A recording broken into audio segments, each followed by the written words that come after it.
खबर है जो पाकिस्तान में आज रिपोर्ट उस तरह से नहीं हुई। आजाद कश्मीर के अंदर एक मैसिव डेमोन्स्ट्रेशन हुई है।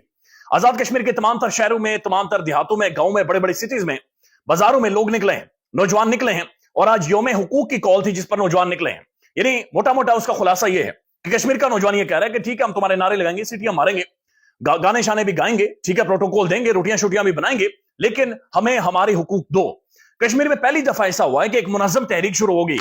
अब इनका जो एजेंडा है, इनका जो ओपिनियन है, ये जो डिमांड्स हैं इनकी, वो बड़ी क्लियर है, बड़ी क्लियर हैं। और ये सिर्फ और सिर्फ बुनियादी हुकूक मांग रहे हैं। ये कह रहे हैं कि जनाब हमारा आटा सस्ता करो, ये कह रहे हैं कि हमारे अस्पताल बनाओ, ये कह रहे हैं कि बिजली के ऊपर जो तुमने टैक्सेस लगाए हुए हैं, ये टैक्सेस हम किसी भी सूरत नहीं देंगे, लिहाजा हमारे जो वसाइल हैं वो हमारे हवाले करो। That's all. उनकी इतनी मुख्तसर सी ये डिमांड है और ये खुलकर वो डिमांड रख रहे हैं।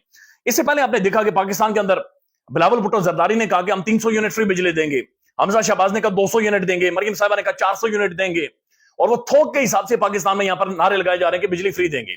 कश्मीर का नौजवान ये कह रहा है कि जो ये थोक के हिसाब से बिजली दे रहे हैं फ्री, मेरे बेड़े में पैदा होती है, ये मेरी जमीन में पैदा होती है, ये मेरे घर में पैदा होती है बिजली, लिहाजा मेरे ऊपर नाजायज टैक्सेस किसी भी तौर पर मंजूर नहीं करेंगे। एक तरफ कश्मीर में नौजवान निकले हैं, लेकिन उसके साथ साथ कश्मीर की बहुत सारी जो कयादत है या जो लीडरशिप है, लीडरशिप तो नहीं कह सकते आप उन्हें बहरूपिये कह सकते हैं, बहरूपिये सियासतदान। और कश्मीर के सियासतदान भी बड़े इंटरेस्टिंग हैं, बड़े दिलचस्प हैं। इस्लामाबाद में आते हैं, कॉफी शॉप्स पे जाते हैं, कॉफी शॉफी पीते हैं और यहां पर जाली एक्सेंट में उर्दू और अंग्रेजी बोलने की कोशिश करते हैं। कश्मीर में जाते हैं तो अपना रोब झाड़ते हैं, बड़ा तगड़ा रोब झाड़ते हैं, और जब तक इन्हें रोटियां शोटियां ना खिलाई जाए इनका मुंह ठीक नहीं होता। यानी वहां की भी जेन्युइन पॉलिटिकल क्लास नहीं है, बड़ी बदकिस्मती है, लेकिन पॉलिटिकल क्लास आज वहां पर गायब थी, यानी बहरूपिये सारे गायब थे। ऐसे टाइम पर जब लीडरशिप का काम होता है, जो आपको लीड कर रहे होते हैं, जिन्हें लोग वोट करते हैं, लोगों के बीच में हो, लोगों के साथ खड़े हों, चूंकि ये अवाम के, आम लोगों के हुकूक हैं, लेकिन वो सारे लोग वहां पर गायब थे। आजाद कश्मीर के वज़ीर आज़म जिन्होंने इधर सेनेट में खड़े होकर ये कहा कि हम आखिरी नस्ल हैं जो शायद बहुत बड़ी वफादारी के मसाले कायम करेगी, लेकिन आज कश्मीर का नौजवान सवाल पूछता है।